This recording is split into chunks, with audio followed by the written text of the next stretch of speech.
abusia for me church obi bia ye from the market no hina about down hina na dwan say hina na dwan ye ne ya higher Germany program na ye ne e abruchin church especially Germany omo about Germany for and aso omo tie ade da ne ne ma bi kro omo nye de omo husu ye we episode 3 no ma ko hwe bi nua bi friend Dixon on that team in chain and ni be di nkomo kakra fa ho no so akye no nim o abruchia on so ba ha che kakra fa ye e ka asamo a be no ka so ba ha che ye this one share episode 2 na be ko achi akwa akohwe what you say and as happen na share episode 1 2 we 3 na ye to wait ma akwa akohwe 1 nyina what you say e fe na high Germany e abruchin church na we che na church ne de enye e bia minua say de kan say abruche enye easy ade bia ye kan so ho ene say de oba ha no madwuma sem like wunya time krampo emma ho bebre say kwasi bruni ka say brajuma time say ya you want to make history bia say man sorrente man na say ho bibisa ena pese woni Ghana for the edi ho komo kakra na say obi afi na mpan say wabedu na wo ye new na odwen say bia ha life no obetimi dia compare Ghana senye sanete o dem pese me chiro no be say wo kire ayifo wo ni sen be ma kasa edi kan mi cheche tiefo nyina me de Dixon edi obi ade frame no che tiefo nyina na tensa abruchire de eye mu ode but stress or how ha abruchire asetena no enye easy ese ubeye adwuma wo ye nyina me metumi aka afa abruchire won say o life nya ekura o boss ka chef bia onti ase ya o life nya ekura o boss so wo yare mpo na bia wo nkwa adwuma age se bia wo frɛ o boss ne ka say si ano me ho fa me ntim pesa me call hospital o ka se da bia ese o de yale no kwa adwuma nya so obeyi wadi nti abruchire asetena ne you wadi so na beda paper so me say e che say e problem ankasa ya bibia no kwa adwuma be sole ahomache sorry so we start adwuma 5 so sorry be bia 3 we sorry adwuma we start 6 so sorry be bia 420 ne ade say bia we drive a little bit far there what I say ti abruchire na asetena ne de nyame se enka no kra it say obi wa abruchire o ye slave ma na busuafo na metumi aka no wo abruchire a wo ye slave ma wo busuafo because wa na bia obi ehia bia obefrɛ wo ne ade na wankasa so ho ntɔ wo tonta ade kura unya time na ade ahye ehin na wo de ko unya time na ade ahye wata ade a watɔ no mo no kura no agi se bia ko holiday bi Ghana na wonta ade a wototo enyina watumi ahye so what you say ntina obi oba efie na o hye ne nyoma hu ni se nyoma nyina aye foforo because otogu a ontumi hye ejuma obekwa ejuma from Monday to Friday sometimes kwa obekwa Saturday ebi kura ko Sunday nyina ne ade so na party unya party bi ko ba ko a ano na ebia obehya atade akọ na yenum bi say party kura ye nko na honko party because honam nyina atutu easy ejuma ne ya twen a honam nyina ya wo ya so nti abruchire de eye me ne metumi aka say eye because wo ye adwuma na unim say at the end of the day no benye sika enye say bia wo be ye adwuma na at the end of the day no sika unyae no ne nyina afi wonsa ante sa wo betua wo dan ka wo beto fo agu ka mo wo betsa wo beto ntade ahye bibia still wo benya bia to ho ene abruchire eno aban na ahyehye say sika ben na me de bema akoyi a ne ho beto no aban na ahyehye nti die adwuma wa hanko as waketua de wo ye den ebeso ti abruchire de ye say usika no kro mo hwe na enso a mutumi so wo so say bia mu say €200 efi akoyi sika mu nti ma ne ho akire na omo de be so wo so ti apart from pay na obejina ba metumi aso so 200 say na be ya ho beto ho nkire ha na omo pa no ko bi ade ya tina ha ne de ha setina ne de edine ba me no ne nti anya den ma me ne say me ye adwuma nya sika de di bunye adwuma na bunye sika nya say bia esisie bi say bia wakoye adwuma ne ye ntua o kan nye na asem dabi nti no ma ukwa adwuma no kra na motivation ye high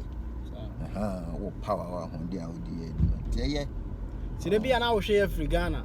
na won so no udrum na ne say amanfo kwantu so be da wo betu bi nyina ne say abruchire de okay good na mmom no enema bebre ho e difa te say adwuma a wo kan obeye adwuma den usika de onsa beka but obeye adwuma den is a Ghana obi wa o ye adwuma yes bosom so say entua ne ka but we kom no na adwuma no kra no we ko no aye late o adwuma na fon tua na so what you say o adwuma na fon ye den etua na so na I remember say me call Ghana one time na nkofo bi eye me den bi na mo bo dan so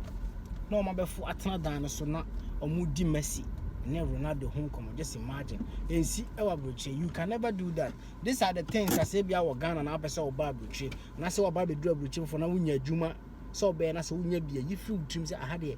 aha de say Ghana owura adwuma what say yeah because if you tia oka hour bia nti hour na you tia oka you have to do something also ye bibi ansa na say hour no aso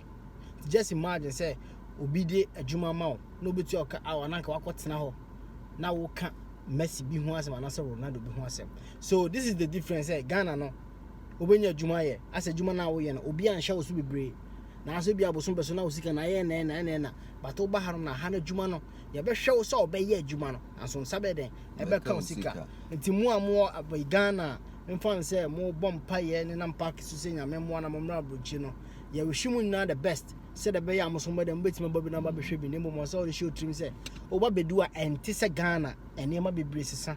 enema bebre ye den esesa kra say obi mu kra dwen say oba ha no mo enema bi wo no mo ye chichene ade no ni nyina atwam o say ye adwuma na won say den won say aka bibia boarding wo ye adwuma so de a ebe ye okay ayre ama we episode 3 what you say onu ami ntwa no na tie ne say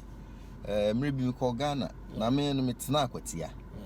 na metena pa nti me ko hu young guy bi se na me hu no se na ogina ne hosom se kai akwa we obedu Germany a abrofo no befom no obeye ntam se ma me pinche am kan so on force because no ye gold adwuma ni bi nti no uska so on force na omra brochire tu kwan na onye yi o se me de abrochire ye den on se nipa bebre tu kwan ho kire wom ne ade so ho kire wom ne ade nti abrochire de me de ye den me nkwa abrochire nkwa ya hwe na me hwe ni din na me se kwa we asema wo kan che se ewi ase no hwe se uti baabi na even environment no cry clean eno keke kra no eye ade a differ from Ghana. Na what me tell me say we gold adwuma nti no chesa abrochi no ba won fa anya hwe aha no ba usika no say edan kra na usi a obesi ewie so abrochi ni isi dan a obesi ewie but so wo Ghana na bia wo ye business bi wo ye gold wo ye diamond ya wo ye bia no obetumi eye unye scanner adu bia fe na wo nse scanner block so what I say maybe ade na wo ye no be wie chi kra obekwa akoton so what I say nti abrochi de ye muni kwase a so obedu a beginning na edene because bibia emu odene bia no say mujo a na emu ajo na mpise me kire ne say abrochire no omo abrabo no ene emu asetan nyina te say omo weather aha no awo to me ba o hye so to me ba and is en na wode wa menua o kina bi no won say na o hye bedo nti abrabo no ye den ebesesa o kroma nti am na metumi aka say krom ha de ye abrochire ye mo amaba be do Germany for ebi amo had da monim laws ni ade so bibi how adwe na pese ye video fa ho a obetimi